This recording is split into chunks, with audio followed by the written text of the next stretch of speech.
In this video, I'm going to show you another way of working tapestry crochet technique to make straighter lines and a sturdier and more resistant fabric.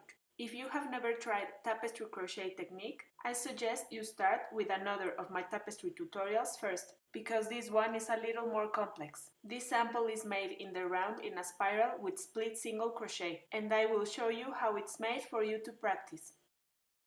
For this sample, I'm using sport weight cotton yarn and a 2.5mm crochet hook. Usually, for this yarn, you would use a 3.25 or 3.5mm crochet hook. But in this case, to work with split single crochets, I suggest a slightly smaller hook to go through the stitches easier. Start making 50 chains without making them tight to prevent round 1 from being narrower than following rounds. Then, to close in the round, make 1 slip stitch in the first chain.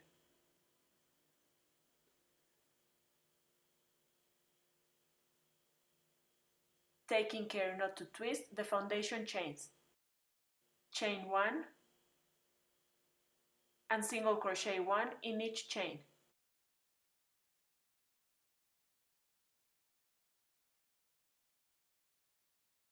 Place a marker in the first stitch and continue making 1 single crochet in each chain for a total of 50 stitches. Avoid tightening the stitches.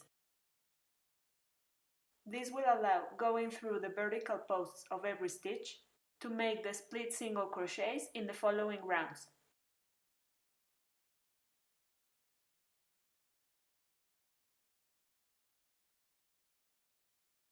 And round 1 is finished with 50 stitches. From round 2 on, we'll start making split single crochets. Remove the marker, and for the first split single crochet, insert the hook in between the vertical posts of the V shape of first single crochet of last round, that we will find below and more to the left compared to where we usually make regular single crochets. So insert the hook in between and we'll make the same steps for a single crochet. Insert the hook, yarn over, pull through the stitch,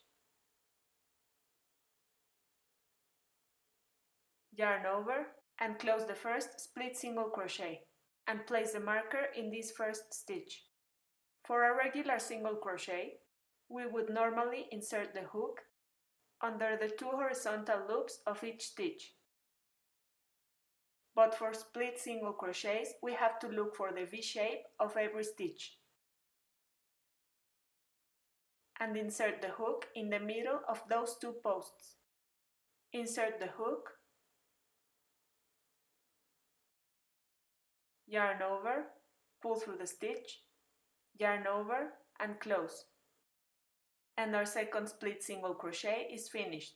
And that's why it's important not to tighten the stitches, so we can go through each stitch easily. And we can see how every stitch lines up straighter, one over the other. And we continue with the following stitches, going in between the 2 vertical posts of every V of every stitch.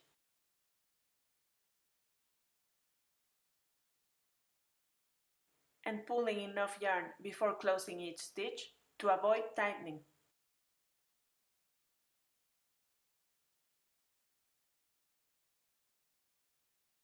And round 2 is finished with 50 split single crochets.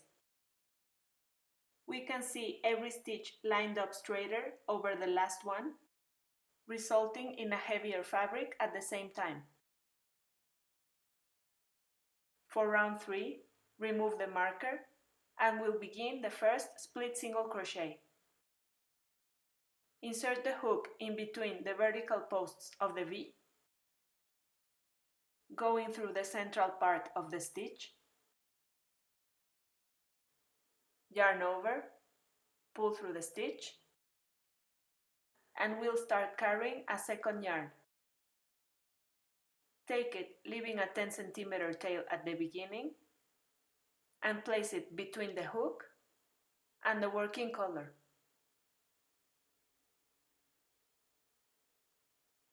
Yarn over with brown, and close the first split single crochet, with a second yarn wrapped in between from the right side and the wrong side of the work.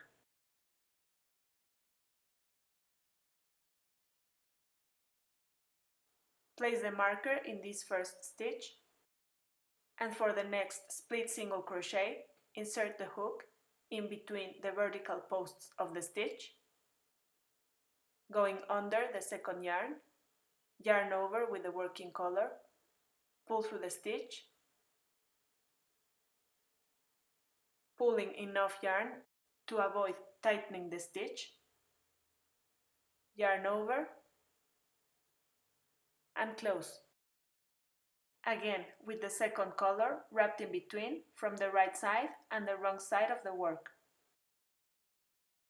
And continue until completing the round with split single crochets, wrapping an additional yarn in between the stitches. And like in every variant of tapestry crochet, you don't have to pull or loosen the additional yarn.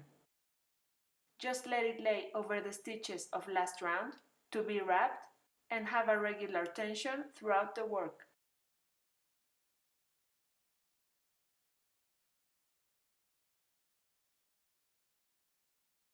And round 3 is finished with 50 split single crochets, now wrapping green yarn in between the stitches, from the front and back of the work.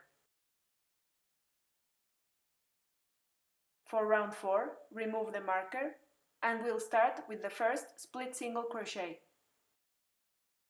In the previous round, we started wrapping the second yarn.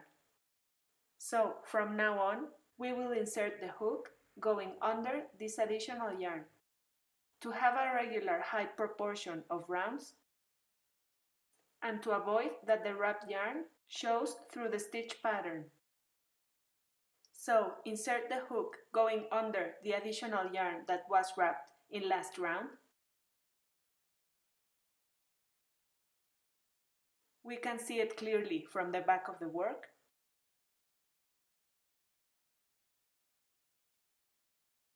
Yarn over, pull through the stitch, yarn over, and close the first split single crochet.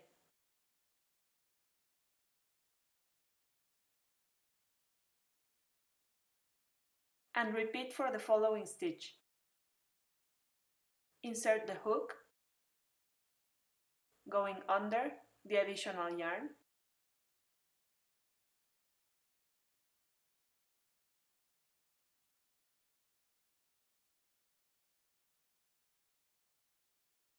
and at the same time wrapping the additional yarn in the stitches of this new round, and pulling enough yarn in every stitch to avoid tightening. And our stitches remain lined up one over the other and wrapping the additional yarn in between each round. It's possible that with this stitch pattern we'll have to work a little slower to try and insert the hook not over but under the additional yarn of every stitch. Continue with the next split single crochet, insert the hook,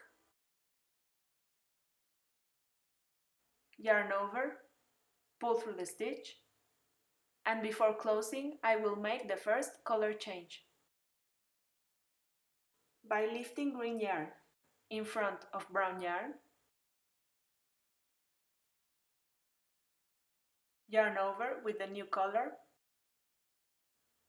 and close the stitch. And now with green we make 2 split single crochets, now wrapping brown yarn.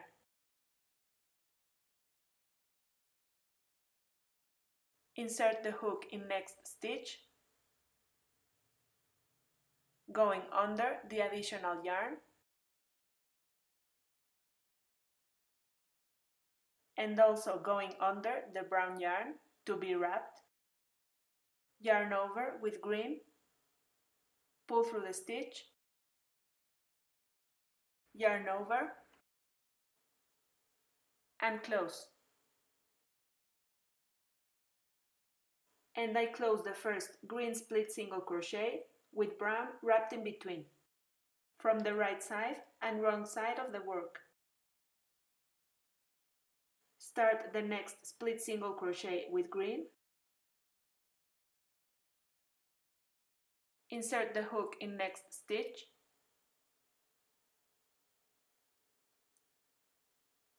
Yarn over with green, pull through the stitch, and before closing I will change back to brown by lifting brown yarn behind green yarn. Yarn over with brown and close the stitch. And I'm ready to crochet with brown, wrapping green in between the stitches. And I will repeat this sequence of 3 split single crochets with brown and 2 split single crochets with green once again. I start with the 3 split single crochets with brown, wrapping green,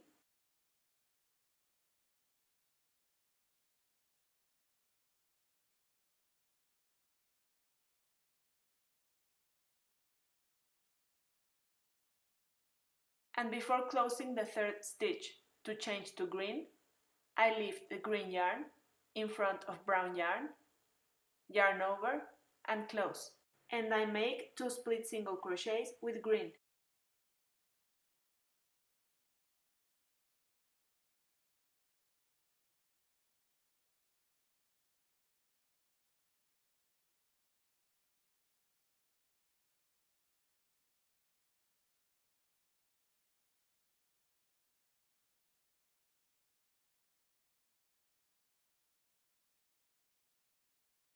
And before closing the second stitch with green, I change back to brown by lifting brown yarn behind green yarn, yarn over and close the stitch. And my second sequence of color is finished, and I repeat until completing the round. Handling the yarns as shown for every color change to prevent them from getting tangled. And I should end the round with 2 split single crochets with green. Changing back to brown in the last stitch of the round to start next round with our color sequence correctly. And round 4 is finished with 50 stitches with tapestry crochet and color changes, with both colors hidden in between the stitches from the front and back of the work. For round 5, remove the marker and I start my color sequence with 3 split single crochets with brown,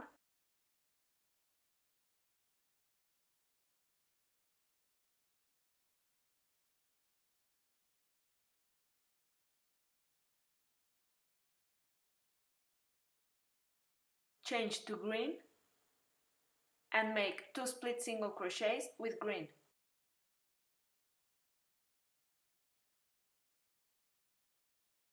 And change back to brown again.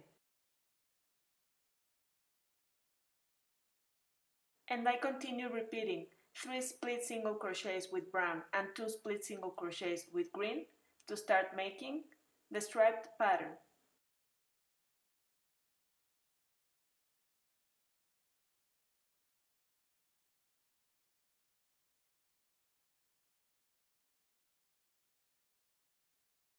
And this is the end of round 5 with 50 stitches, with tapestry crochet and once again with color changes. And I continue repeating the same sequence for a few rounds more. And this is our sample a few rounds later, always repeating the same color sequence, always wrapping one of the 2 colors in between the stitches. We can see that our lines are straighter because every stitch is lined up right over the other, making a strong fabric at the same time. I hope you like this other form of working tapestry crochet technique and that you can apply it in new projects.